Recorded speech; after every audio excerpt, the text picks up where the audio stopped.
यदि युवाओं को सम्मान नहीं मिलेगा, कार्यकर्ताओं को सम्मान नहीं मिलेगा, तो कार्यकर्ता निश्चित तौर पे, और जब तक हम लोग धर्म के पाखंड में जुड़े रहेंगे तब तक हमारे समाज का उत्थान नहीं होगा। हमारा समाज पढ़ लिख करके पत्थर पे पैसा लुटाता है और एक ब्राह्मण अनपढ़ होकर के भी पत्थर से पैसा कमाता है।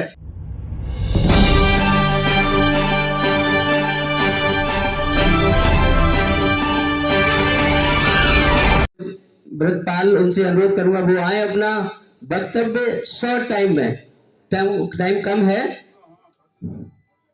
सर्वप्रथम मैं लोक माता अहिल्याबाई होलकर जी के चरणों में नमन करते हुए, बाबा साहब पेरियार जी के चरणों में नमन करते हुए, हमारे समाज के साथ साथ प्रयागराज की शहर पश्चिमी विधानसभा के साथ साथ संपूर्ण भारत में राजनीति की अलख जगाने वाले स्वर्गीय विधायक राजू पाल जी के चरणों में नमन करते हुए, साथ ही साथ उनकी लड़ाई को आगे बढ़ाते हुए 24 फरवरी 2023 को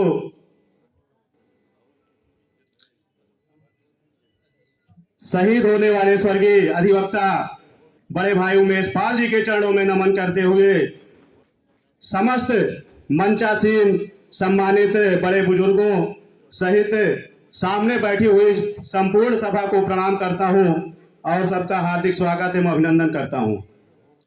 सम्मानित सभा, मैं आप सबके समक्ष बच्चे की भांति हूं, आप सबके बच्चे की भांति हूं। यदि मेरी वाणी से, मेरे शब्दों से कुछ गलती हो जाए तो बच्चा समझकर माफ कीजिएगा। जैसा कि अभी एक सम्मानित वक्ता जी ने बोल रहे थे कि हमारे समाज के तमाम युवा राष्ट्रीय अध्यक्ष बने घूम रहे हैं, 10-10 रुपए की चंदा मांग रहे हैं। मैं उस पर थोड़ी सी चर्चा करना चाहूंगा कि हमारे समाज में यदि युवाओं को सम्मान नहीं मिलेगा, कार्यकर्ताओं को सम्मान नहीं मिलेगा, तो कार्यकर्ता निश्चित तौर पे अपना झंडा, अपनी पार्टी, अपना संगठन बनाएंगे और उसके दम पर राजनीति करेंगे। क्योंकि किसी को नेता मान लिया जाए, नेता बना दिया जाए, तो वो पीछे मुड़ करके नहीं देखते हैं और कार्यकर्ताओं का मनोबल गिराते हैं। कार्यकर्ताओं को मनोबल गिराने से कार्यकर्ता हतोत्साहित होते हैं और राजनीति से दूर चले जाते हैं। सम्मानित सभा, मैं बहुत कम शब्दों में अपनी वाणी को विराम दूंगा। जब तक हम स्थानीय समस्याओं को नहीं समझेंगे, जब तक हम स्थानीय समस्याओं को नहीं समझेंगे, तब तक हमारे समाज का भला नहीं हो सकेगा। स्थानीय समस्याएं क्या हैं? अभी हमारे यहाँ कुंभ चल रहा है, महाकुंभ, सब लोग कुंभ जा रहे हैं और सब धार्मिक परिस्थितियों में ढलते जा रहे हैं। और जब तक हम लोग धर्म के पाखंड में जुड़े रहेंगे तब तक हमारे समाज का उत्थान नहीं होगा। क्योंकि हमारा समाज पढ़ लिख करके पत्थर पे पैसा लुटाता है और एक ब्राह्मण अनपढ़ होकर के भी पत्थर से पैसा कमाता है। इस पर भी ध्यान जाना चाहिए। इसी के साथ मैं अपनी वाणी को विराम दूंगा। स्वर्गीय विधायक राजू पाल अमर रहे। राजू पाल, उमेश पाल, राजू पाल, उमेश पाल, पाल समाज जिंदाबाद, युवा एकता जिंदाबाद, युवा एकता जिंदाबाद। युवाओं का जोश और बुजुर्गों का होश ही समाज का भला कर सकता है। सभी भाइयों बहनों को, जो हमारे समाज के आए हुए सभी नेता और जो हमारे युवा साथी आए हैं, हम सबको प्रणाम करते हैं। राजमाता अहिल्याबाई के चरणों में प्रणाम करते हैं। माइक लगेगा। मैं इस जनसभा में आए हुए सभी बुजुर्ग नेता और नौजवान साथियों को जिस उत्साह के साथ देख रहा हूं, मैं सोचता हूं कि अगर इसी तरह हमारा जज्बा रहा तो हम 2027 तक एक मंच से और एक आवाज के साथ बोलेंगे। हमारी जो भी पार्टियां हैं, जो भी हमारे बुजुर्ग ने और जो हमारे नेतागण ने जो पार्टियां हमारे समक्ष रखी है, हम उस पार्टी पे उसके साथ काम करेंगे। अभी बोल के गई है बहन जी ने बताया कि पढ़ाई लिखाई और समाज का जो महत्व है वो बहुत बड़ा महत्व है। हम लोग बहुत पीछे छूट गए। सन 2000 से जिस तरह विकास की धारा बही, हम उस विकास के धारा के साथ साथ नहीं बह पाए, हम पीछे रह गए। जो राजनीतिक पार्टियां आई हमको टिश्यू पेपर की तरह यूज करके किनारे हटा दिया। अगर हमारा एक बेस और हमारा एक नींव होता तो हम उस नींव पे काम करते और आने वाले समय में अपने बच्चों का भविष्य उज्जवल करते।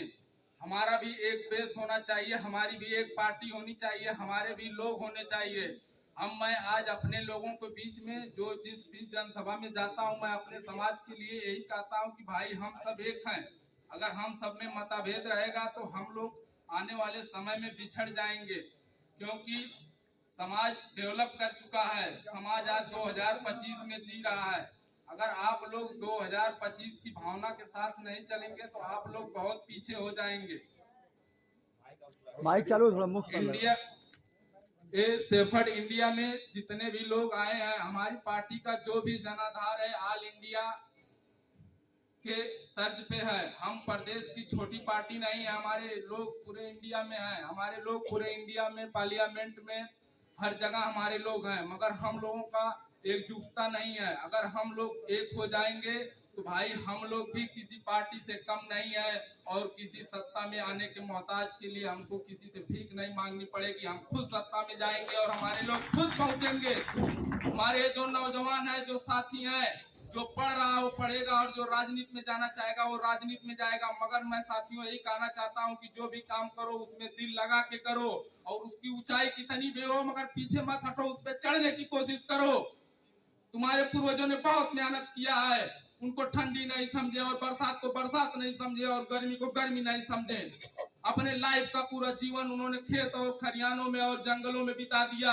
अगर तुम लोगों को पार्लियामेंट और विधानसभा में जाने का अगर जज्बा है तो भाइयों एक होना होगा और अपने समाज को ऊपर लेके चढ़ना होगा। अगर तुम्हारा भाई नीचे छूट रहा है तो उसको भी पकड़ो। काश अगर उसके साथ तुम भी पीछे छूट जाओ तो चलेगा, मगर भाई का हाथ मत छोड़ो। भाई तुम्हारा भाई होता है। प्रदेश अध्यक्ष हमारे भगत सिंह बघेल जी।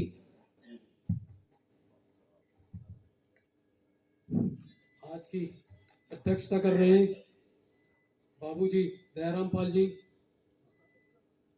मुख्य अतिथि विश्वनाथ जी जो कि हमारे राष्ट्रीय अध्यक्ष भी हैं, शेफर्ड इंडिया इंटरनेशनल के उपाध्यक्ष, राष्ट्रीय उपाध्यक्ष सागर रायका जी और ऑनर और जाबाज नेता राजकुमार पाल जी और हमारे बीच में प्रदेश उपाध्यक्ष शेष कुमार बघेल जी। हमने अभी अपनी कड़ी में इनको जोड़ा है।